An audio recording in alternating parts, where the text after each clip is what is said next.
Alrighty, a while back ago, I used to work for a company that dealt with mortgage loans. This is back in the day when they used to do these subprime loans and screw people over. Really, what was going on is that lenders and lenders, what they were doing is taking advantage of a loophole that was in the law. While they were really just screwing poor people over.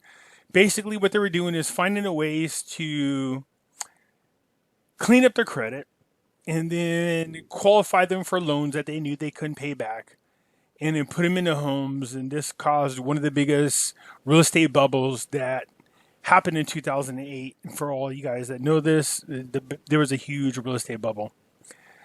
And so what happened was, since I was really good and I worked for a company called Capitalage and Associates and American Financial Consultants, we would use legal means in which we could clean people's credit up. There's a lot of things about how to clean up your credit that people don't realize they have access to, in which they can go in there and clean up their credit regardless of how bad it is. Okay? So before I get into that, what I realized was this. A lot of people are not aware of how credit companies keep score you, how it is they come up with your score. So I decided to kind of do a video and then just kind of share with you the information on how credit companies score you, because it's kind of important. And this information is good for those of you who are trying to rebuild your credit and those of you who are trying to establish credit in the first place. Now, I used to have a 794 score a long time ago. I used to have tons of credit cards. These credit cards had $30,000 to $50,000 limits on them. And then what I realized is, I don't need those. I made a lot of money and I just paid them off and then stopped using credit, period. I bought my cars cash. I bought everything that I did with cash. I just decided that if I couldn't afford it, I wasn't going to get it. That's how it was. But here's one thing you need to know about credit. And that is, in order for you to have a very good score, you're going to have some type of credit lines out there. And even though I went, I think, almost 11 years without any real debt because I paid cash, when my father, and I just said this in the last video, when my father passed away, me and him have the same name. We lived at the same address. Our social securities were 2 digits apart. Our birthdays were 1 week apart. So when my father passed away, obviously there was nobody to pay his bills because, he's passed away. So what ended up happening is, because we were so close in all of our information, a lot of his credit transferred over to mine, and I had a fight with it tooth and nail to get it cleared off my credit report, just because of the closeness of our information. But that's neither here nor there. So if you pay attention to what I'm going to show you, first of all, I'm going to show you how it is that credit companies score you. This is important. It's very important, especially if you got teens that are getting up in that age, and they're getting ready to turn into adults and get out there in the real world. This is stuff that is not taught out there in college. Okay, so let's kind of go over some of this step by step. I typed it out, but I kind of have this habit of typing things out in such a way that, hey, look, when I read it, I get it. But I want to make sure that I explain anything. Okay, first thing you need to know about credit scores and credit bureaus, credit in general, is this. When it comes to credit reporting, and let's say you have a due date, all right, let's say your due date is March the 1st. And if you miss that March 1st deadline, do not panic. Don't need to panic. As long as you have whatever your payment is, if you can't make the full payment and pay the debt off, at least make your minimum payment, all right? Let me just stress that. At least make the minimum payment before April 1st. You see, they don't mark it on your credit until you're past 30 days past due. So even though your payment might be due on March the 1st, it will not reflect on your credit until you hit April the 1st. Do you see what I'm saying? That's 30 days. So April 1st, if you don't get it in by then, it will reflect on your credit report as an actual late payment. Now, I'm not encouraging people to get past your due date. Don't get in the habit of doing that. because whoever your creditor is monitoring it, despite the fact that it doesn't reflect on your credit report. So even though you might miss your original due date, do what you can to quickly get in there and make that payment, okay? I want to encourage that, okay? Okay, so let's go look at this portion. One of the biggest portions of your score is 35% of your credit score is based on your payments being on time, okay? So if you're trying to calculate how this works, it's like this, okay? Let me scoot this up a little more so you guys could see. Okay, so what they do is, here is the formula for it. So the number of on-time payments you made is divided by the total number of opportunities to make an on-time payment, all right? So, and I did an example here. So let's say you've been making car payments for 36 months, and we're only talking about one line of credit.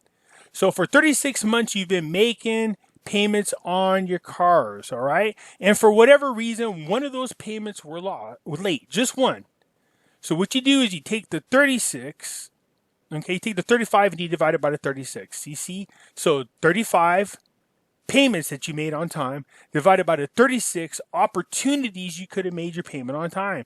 You get a score of 97.2. Although that looks good, if you're in school, you're thinking, yeah, that's an A. That's actually not good when it comes to the credit world. As you can see here, you can see how they mark your credit.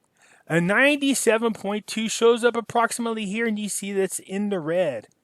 They want you at 98, 99, and 100%. 100% time is idealistic, all right, you guys? So if you ever wonder how they calculate your on-time portion of your credit score, which is 35% of your score, they take the number of credit opportunities you had to make the on-time payment versus the number you actually made on time.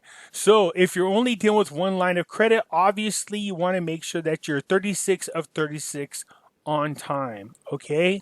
So let's go on, and I'm going to show you an example of when you have more lines of credit over a 5-year period, okay? Because that makes a huge difference whenever your credit is being scored. So let's pretend like you have a car, a mortgage, a student loan, and a credit card.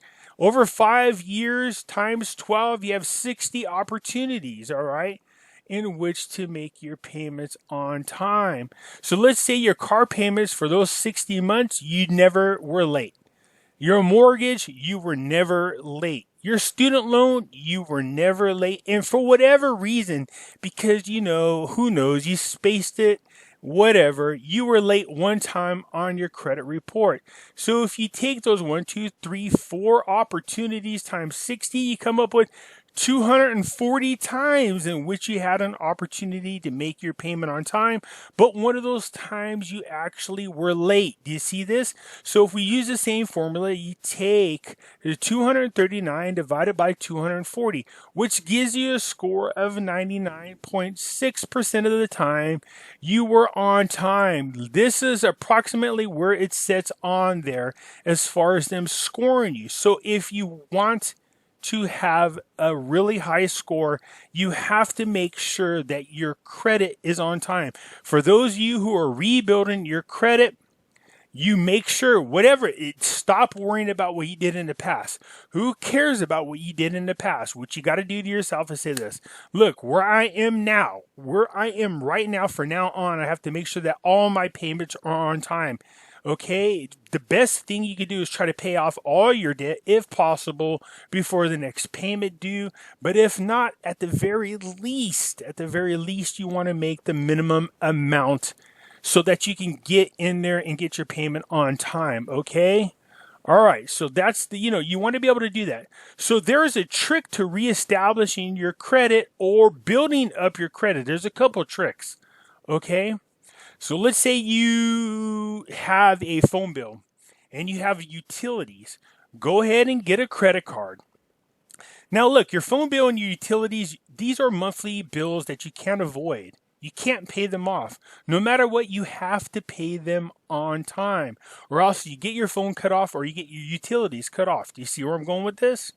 So what you want to do is get a credit card. and either pay one or all of these bills, which are normal monthly bills, with your credit card. So if it happens to fit, so let's just say you have a $500 limit, maybe only one of these bills fits within that $500. It doesn't make a difference. Pick one or pick all and pay them off on your credit cards, all right? So what happens is you're actually paying two bills with the same money, and I'm going to explain that. So the money you would have used to pay your phone bill and your utilities, all right, you're using your credit card. So you pay your phone bill and you pay your utilities with your credit card, right? And wait a couple of days till they actually show up on your credit card. And then what you do is the money that you were going to use to pay off your phone bill and your utilities, you would then turn around and pay off your credit card. You want to pay it off. You don't want to fiddle with it and go, hey, good, maybe I can have more of this money to myself. Don't do that. All right? I'm trying to show you how to save literally thousands of dollars in your lifetime.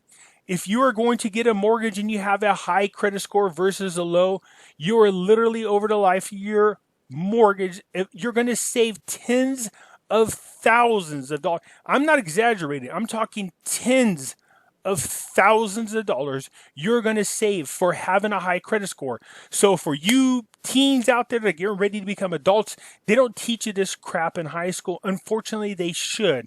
So listen to me when I tell you this. You do not want to come out the gates with bad credit score, all right? You don't. But I'm also going to make sure that if you pay attention to this video, I'm going to teach you how to get up into the high 700s, even the high 800s, all right? If you just listen to me. For those of you who have bad credit and you're trying to rebuild your credit, listen to what I'm telling you, okay? Now, this is something I'm going through myself. I already knew how to keep a high credit score. I had a high credit score, but a series of life events happened and it's kind of dinked my credit. So now I'm going to the rebuilding stage myself. So like I said, you already have normal monthly bills in which you must pay or else these items get shut off. So get your credit card and pay those bills with your credit card. And then turn around and take the money you were going to pay for your phone bill and utilities and pay off your credit card. And I'll explain why that's important later on instead of just paying the minimum, okay? So I showed you how they come up with this formula. It's real simple. 35% of your score is based on the number of opportunities in which you could have made a payment on time and the number of times you've made your payments on time. So you take the number of times your payment was made on time and divided by the number of opportunities will give you the score, and you can see on this scale where that stands. There's not a lot of wiggle room here. All right. So if you think about this, if you only have one line of credit, just say one car payment, or if you just have one credit card, you definitely don't want to screw that up. Don't be late. Understand that your payment's only once a month, and that's 12 opportunities a year, which is not very many. So if you have a car, turn around and grab one credit card, grab two credit cards. I'll explain why that's important later on.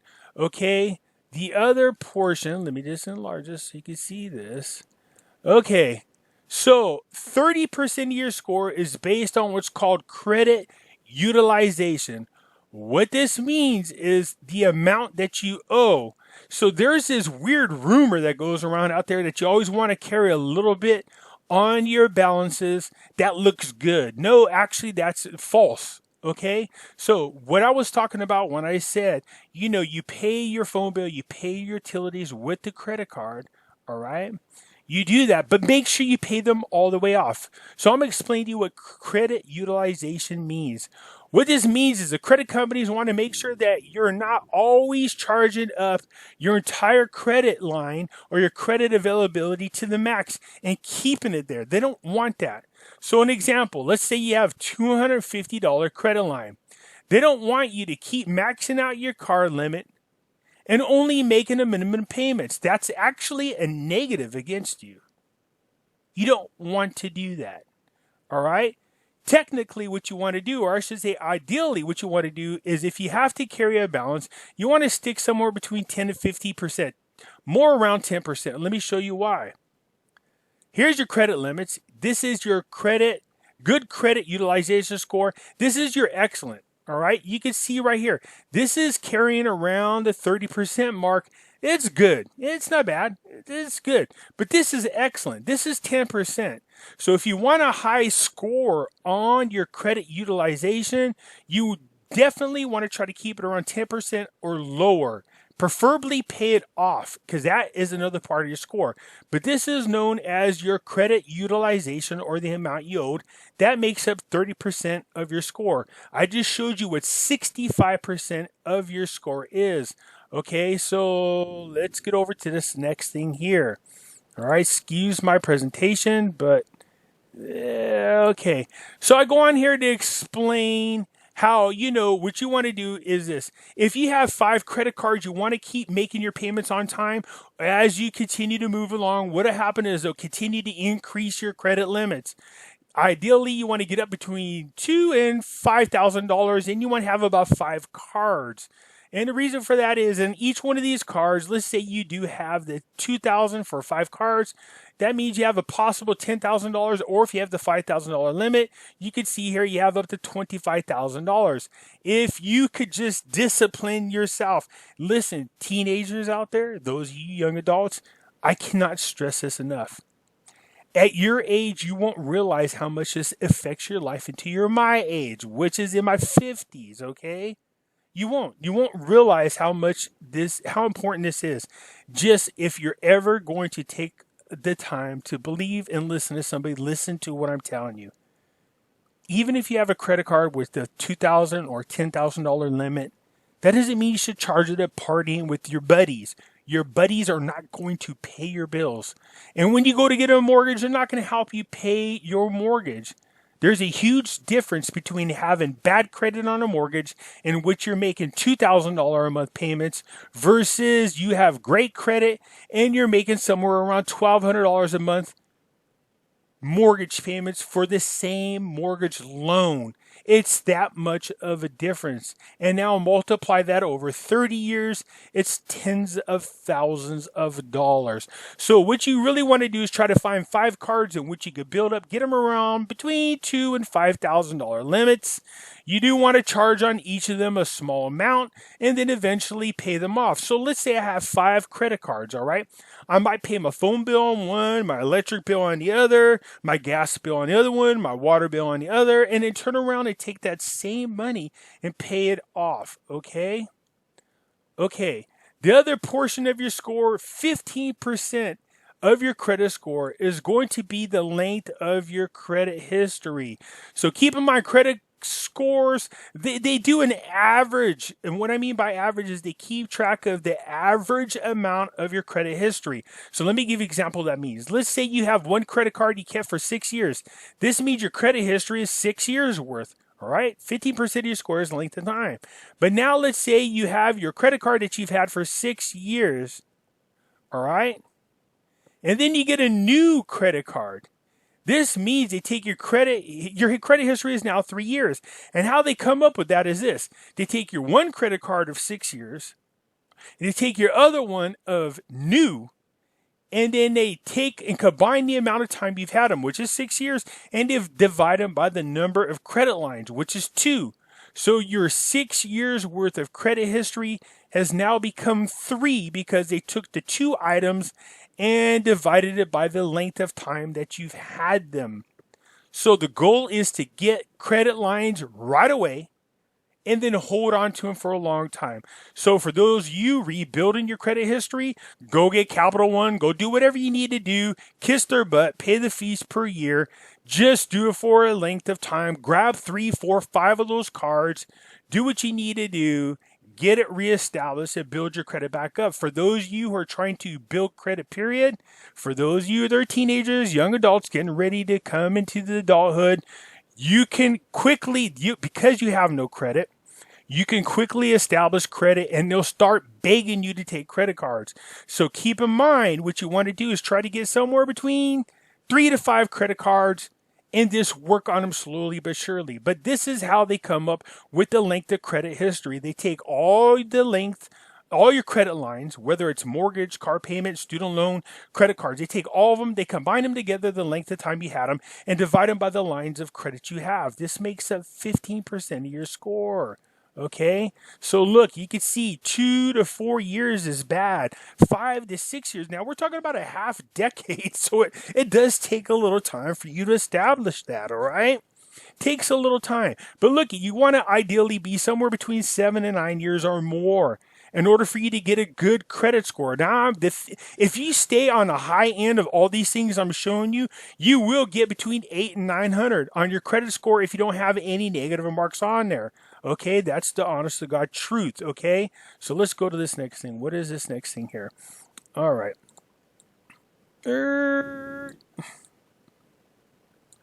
10% of the total lines of credit. So 10% of your score is the total lines of credit. This is what I'm talking about. All right. So what they do is, look, if you have 0 to 5 lines of credit, it's in the red. 6 to 10 is in the red. People are going like, what the f-? But as you become an adult, you'd be surprised how many of these things you actually have on here. Between car loans, mortgages, credit cards, whatever, it'll get up there. And as you can see, this to me is ridiculous. But if you want to have between an 800 900 score, you want to keep somewhere between 21 plus lines of credit. And what I mean by lines of credit is a combination of your auto loans, that's a line of credit. Your mortgage is a line of credit. Your student loan is a line of credit. Each and every card you have is a line of credit. Now, I just did a video in which I say I hate credit and I pay them off by cash, but I'm trying to show you how to reestablish, because now I have to go through this myself, how to reestablish my credit, or for those of you who are building up credit for your first time, this is what you will need to get up there between 8 and 900. Again, I can't stress this enough. The difference between having an 800 plus credit score versus somebody in the 600s is this. With the 800 score, you can walk into a bank and get what's called a signature loan of between $50,000 and $100,000 in some cases. What that means is you don't need collateral. You don't need any, what do you call them? Any co-signers with you. You don't need a co-signer and you don't need collateral. Because your credit is so high, you can literally go in there and sign for a loan and get that money because your credit is so good. That's huge, okay? In cases of emergencies and so forth like that, you definitely want to have a high score, okay? Don't ruin it over stupid crap like partying. Here's my thing, man. If you can't afford to pay cash for it, don't do it. All right. Now, understand there are some exceptions from time to time. You want to get a little willy-nilly. I'm not saying don't have fun. I'm just saying be very smart about it. All right. So anyways, part of your score, 10% of it, is the amount of credit lines you have going on. And which means I have to turn around and reapply for credit cards that I hate. And now I've applied for 9 of them. I will get them. I'll hold them up there just so I can reestablish myself. I can't stand it. Trust me, once my score gets up, I will get rid of them. Okay. So that's another part of your score. So you can see over here how it's broken down. Okay, another portion of your score is what's called inquiries. So that means every time you go to apply for credit, there will be inquiry. In other words, companies are going to request a copy of your credit reports. And if they get that, if you apply for credit, that is called a hard inquiry. Soft inquiries are when credit card company or any lender just goes, hey, look, you have a score that's high. They will look into your credit report without your permission, but it doesn't count against you. Now, a hard inquiry is different. Every time you do a hard inquiry, it will dink anywhere from 1 to about 3 points for every inquiry. Because if you inquire for too many places for a line of credit that for some reason draws a red flag with credit card company, not credit card, but credit companies, they're like, what are you up to? Did something happen that you seem desperate that all of a sudden you're running around trying to apply for multiple cars and multiple cards? So be careful when you go out and apply for a car. People do this all the time. They go to multiple locations in the same day, the same week, trying to get a car. And that really hurts your credit score. Okay, just do what you can to increase your credit score, and that will help you out. So 10% of it is the amount of inquiries on your credit card. Okay. Now, there is another thing that I'm going to teach you. There's a couple of things I'm going to teach you that help you reestablish your credit really, really good. But before we get there, you can see this. Okay, so I had good credit. I was in my I had a 748, 749 score. All right, I was almost up to the very goods, and I just don't like credit, period. Okay, so there's a couple of things you can learn. Some things that will help make your credit jump up really high really quickly. Okay? Now, this really depends on your relationship with other individuals. When I was younger and I first started to establish credit, all right, what I did is I went to my father. My father had 20 plus years of positive credit. He's never late. He had 19 lines of credit. And what my father did is he contacted all of these credit people and had them add me on there, on those lines of credit, which later came back to haunt me when my father passed away. Okay, so here's the thing. When I was younger, I had no credit establishment. So my father added me to his Sears card, his Mervyn's card, his car loans, even though I didn't make the payments. What happened was by doing that, it meant that his credit reporting agencies would turn around and report that to my credit reporting agencies. So that means everything that my father had, I have now adopted it. His entire 20 plus years of credit history, even though I wasn't even as old as his credit history, transferred over to mine. I immediately shot up to an 823 score. I was floored just by him adding me on to this. So if you have somebody with a good credit history, you could be added to the cards.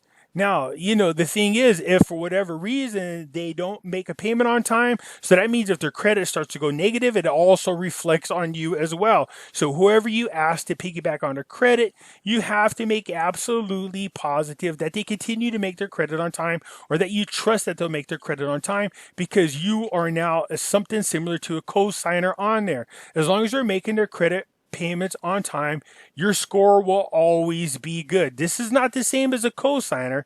This is just piggybacking. Okay. Now, cosigner is something definitely different. It's when you apply for a loan and your cosigner says, look, if this person doesn't make their payments, I'll make it for them. I don't recommend people do that, even if it's your own child. Sorry to say that, but children, when they're first learning about credit, they're not taught it at school, and they will dink your credit score. Piggybacking is different.